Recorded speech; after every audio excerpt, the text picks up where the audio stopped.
Agora, gente, já tenho aqui do meu lado o Fernando Rodrigues, nosso novo colunista, e a gente vai bater um papo aqui muito interessante sobre tecnologia todas as sextas-feiras. Então, já quero dizer bem-vindo, obrigada pela participação, Fernando. Obrigado a você, Isadora. Espero que a gente tenha aqui muitos assuntos novos para entregar para os nossos espectadores. E hoje a gente já vai começar falando do agronegócio tecnológico brasileiro. Afinal, o Brasil está na liderança aí de adoção de tecnologia, mas fica sempre a questão, o agro brasileiro é de fato tecnológico? Eu acho que esse é importante a gente contextualizar, né? O agro já é muito tecnológico, né? Nós temos GPS, que é muito parecido com o Waze, que nós já usamos, né? Nós temos também a telemetria, que é como se fosse a caixa preta do avião, né? Que controla todas as informações, e isso é fundamental para a gente poder trazer conteúdo e dados para o produtor rural, né? Nós temos a estação pluviométrica, né, estação meteorológica, que a gente consegue controlar o clima, além da imagem do satélite que traz para o produtor rural a visão do dia a dia da fazenda, né? O grande problema, Isadora, é que esses dados, na maioria das vezes, eles estão todos soltos, né? Eles não estão conectados e integrados, levando de fato o conteúdo e o dado para o produtor tomar decisão. E quando o dado está espalhado, ele vira ruído. Isso é complicado, então nós precisamos integrar essa cadeia. E tem um dado interessante da McKinsey, de um relatório de 2024, que aproximadamente 50% dos produtores americanos já possuem algum hardware de agricultura de precisão. Enquanto no Brasil nós temos aproximadamente 30%.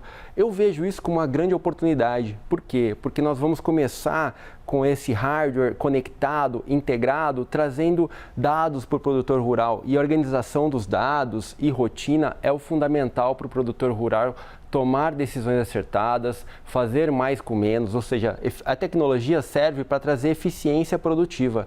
Então, se a gente tem esses dados bem organizados, a gente consegue transformar isso em valor. Se há 20 anos a gente falava de tecnologia como algo off da internet, hoje não tem como fugir de estar on no campo. Sem dúvida. E esse é um dos problemas que até você já mencionou na sua primeira fala aqui. Mas eu queria perguntar, quando a gente fala desse hardware e essa necessidade de integrar dados, qual é a dificuldade de implantar uma conexão à internet no campo para integrar esses dados de maneira que esses ruídos eles sejam cada vez menores? O nosso grande problema hoje é a conectividade, de fato. A gente tem uma conectividade muito baixa no campo. Logicamente, tem grandes empresas trabalhando para fazer com que isso aconteça, mas sem a conectividade, a gente não consegue ter a conexão dos hardwares e a integração dos dados.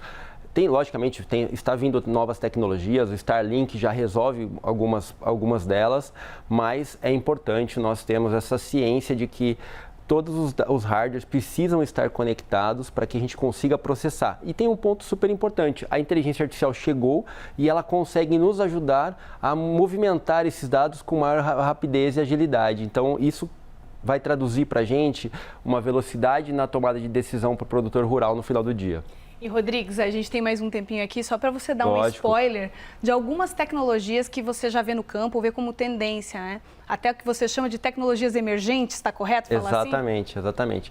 Não, a gente tem as aplicações por spray que identifica automaticamente a praga, né? Então, você elimina um gasto, um custo com produtos, né? Vamos dizer assim, de uma forma genérica, né? Mas você traz uma eficiência produtiva muito grande. Você tem drones que passam por cima da lavoura, né, identificando as pragas, e esse outro drone de aplicação vai diretamente naquela área para aplicar, então você não precisa aplicar na área toda. Então isso traz muita eficiência produtiva e elimina custo, né? Isso é fundamental. Mas o grande ponto que eu acho que é importante trazer aqui, Isadora, o agro nosso já é muito tecnológico, mas ele precisa se transformar em digital, ou seja, a gente precisa ter os dados organizados para poder transformar isso em digital para o produtor ter uma tomada de decisão mais assertiva no campo, tá? E ter esse banco de dados que vai ser decisão e negócio no futuro, não é mesmo? Sem dúvida, é isso mesmo. A gente vai conversar muito sobre isso.